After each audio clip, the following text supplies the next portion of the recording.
Hello दोस्तों, क्या हाल है। आज तारीख है 9 नवंबर 2024, दिन शनिवार। 9 नवंबर को कई तरह से मनाया जाता है, आइए जान लेते हैं। 9 नवंबर को गोपाष्टमी का त्योहार मनाया जाता है। इस दिन गायों की पूजा की जाती है। 9 नवंबर को उत्तराखंड दिवस मनाया जाता है। यह भारतीय राज्य उत्तराखंड का स्थापना दिवस है।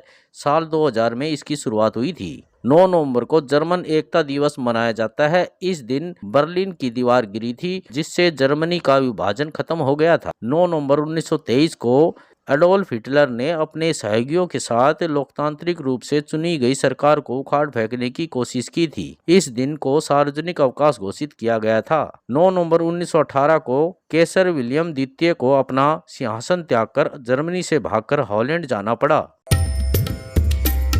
हरियाणा के सरकारी और गैर सरकारी स्कूलों में महीने के दूसरे शनिवार की छुट्टी रहेगी। इसको लेकर शिक्षा विभाग के द्वारा आदेश जारी कर दिए गए हैं। आदेशों में स्पष्ट कहा गया है कि 9 नवंबर 2024 को सेकंड सैटरडे यानी दूसरे शनिवार के अवसर पर सभी सरकारी और प्राइवेट स्कूलों में अवकाश रहेगा।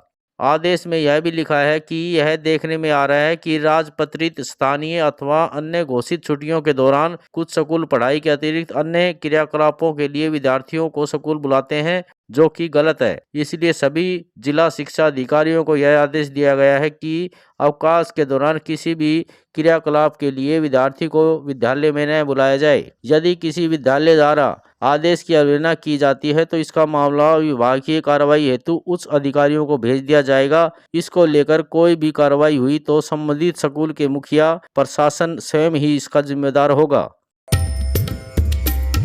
हरियाणा में 50 लाख सदस्य बनाने में जुटी बीजेपी ने आज से अपने 3 दिवसीय संघ सदस्यता अभियान की शुरुआत कर दी है। सीएम नायब सिंह सैनी ने सबसे पहले प्राइमरी मेंबरशिप लेकर सदस्यता अभियान की शुरुआत की। भाजपा आज से हरियाणा के सभी 20,629 बूथों पर अभियान चलाएगी। यह अभियान 8, 9 और 10 नवंबर 3 दिन चलेगा। आज मुख्यमंत्री आवास पर भाजपा के संगठन मंत्री सहित तमाम पदाधिकारी पहुंचे। इस अवसर पर मुख्यमंत्री ने कहा कि इस अभियान के अंतर्गत अपनी सदस्यता का नवीनीकरण कर प्रधानमंत्री नरेंद्र मोदी के कर कमलों से आरंभ यह अभियान प्रदेश के हर गांव, हर गली, हर घर, हर व्यक्ति तक पहुंचेगा और सभी को विकसित भारत, विकसित हरियाणा के हमारे संकल्प से जोड़ेगा। मैं प्रदेश के मेरे परिवारजनों से अपील करता हूं कि ज्यादा से ज्यादा भाजपा की सदस्यता ग्रहण करें और अंत्योदय के संकल्प और नॉन स्टॉप हरियाणा को विकसित बनाने के हमारे धैर्य को साकार करने में अपनी भूमिका निभाएं।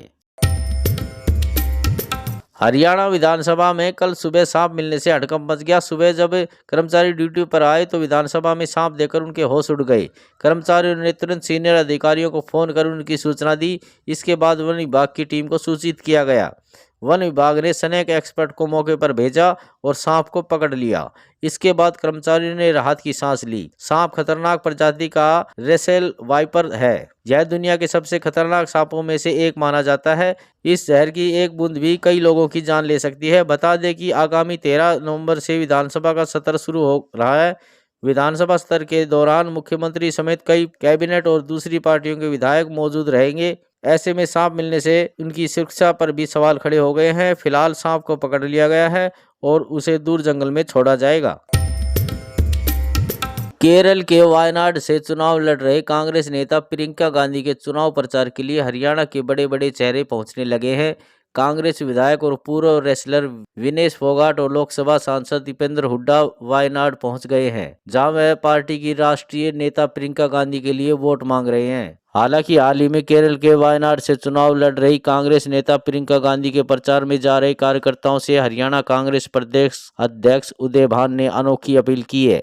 उन्होंने कहा कि वायनाड में हो रहे उपचुनाव में हरियाणा से कार्यकर्ता अपने स्तर पर प्रचार करने के लिए ना जाएं। जिन कार्यकर्ताओं की वायनाड में ड्यूटी लगाई जाएगी उन्हें अखिल भारतीय कांग्रेस कमेटी द्वारा सूचित किया जाएगा। वायनाड का उपचुनाव राहुल गांधी के इस्तीफे की वजह से कराया जा रहा है।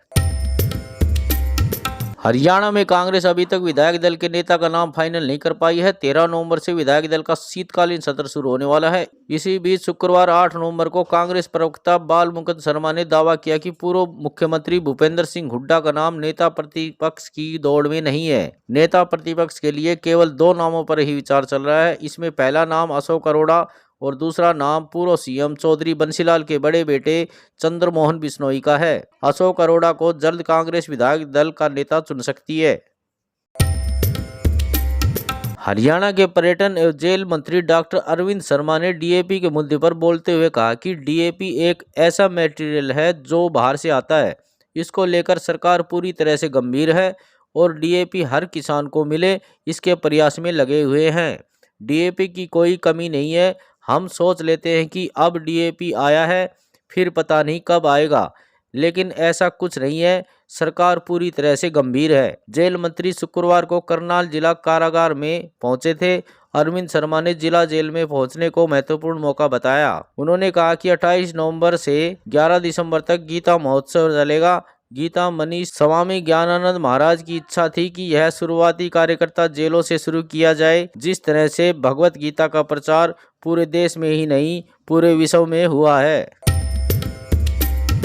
रोहतक के सेक्टर 14 स्थित अपने आवास पर पत्रकारों से बातचीत करते हुए पूर्व वित्त मंत्री कैप्टन अभिमन्यु ने कांग्रेस पर निशाना साधा। नेता प्रतिपक्ष चुनने में हो रही देरी पर कैप्टन ने कहा कि नेता प्रतिपक्ष सभी नेता मिलकर चुनते हैं, लेकिन कांग्रेस पार्टी के नेताओं में कोई मेल मिलाप नहीं है। जम्मू कश्मीर विधानसभा में हुए हंगामे को लेकर पूर्व वित्त मंत्री कैप्टन अभिमन्यु ने प्रतिक्रिया देते हुए कहा कि प्रधानमंत्री नरेंद्र मोदी की सरकार ने जब से धारा 370 हटाई है, तब से जम्मू कश्मीर में शांति बहाली हुई है। लेकिन कुछ देश विरोधी ताकतें इस धारा 370 को वापस लागू करने की बात कर रहे हैं, जो संविधान के खिलाफ है। कश्मीर की विधानसभा में हुआ वह गलत हुआ, ऐसा नहीं होना चाहिए था। हरियाणा के रोहतक में आम आदमी पार्टी के पूर्व नेता और जय हिंद सेना के प्रमुख नवीन जय हिंद के तंबू पर प्रशासन ने कल सुबह करीब 4 बजे बुलडोजर चला दिया। जय हिंद ने यहां पर अवैध तरीके से तंबू लगा रखा था। सेक्टर 6 में जिस वक्त यह कार्रवाई की गई, उस समय जय हिंद रोहतक में नहीं थे। प्रशासन का दावा है कि तंबू हटाने के लिए नवीन जय हिंद को करीब 6 महीने पहले नोटिस थमाया था। इसके बाद भी उन्होंने तंबू को खाली नहीं किया, इसलिए पीला पंजा चलाया गया। हालांकि नवीन जिंदल का कहना है कि उसके पास इस तरह का कोई नोटिस नहीं आया। हरियाणा, पंजाब, चंडीगढ़ में अब 4 साल से बड़ी उम्र के बाइक सवारों को हेलमेट पहनना अनिवार्य होगा। यह हेलमेट भी केंद्र सरकार की तरफ से तय स्टैंडर्ड के मुताबिक होना चाहिए। पंजाब एंड हरियाणा हाईकोर्ट की चीफ जस्टिस शील नागू और अनिल छत्रपाल की बेंच ने 29 अक्टूबर को इस संबंध में आदेश जारी किए। हाईकोर्ट के आदेश में सिर्फ उन्हीं सिख महिलाओं पुरुषों को छूट मिलेगी जिन्होंने पगड़ी पहनी हो। हाईकोर्ट ने इस मामले में हरियाणा, पंजाब, चंडीगढ़ पुलिस से बिना हेलमेट 2 व्हीलर चलाने वाली महिलाओं और बाइक के पीछे बैठे सवारों के चालान की डिटेल भी तलब की है। आज के लिए बस इतना ही। कल मिलते हैं नई खबरों के साथ, तब तक के लिए नमस्कार।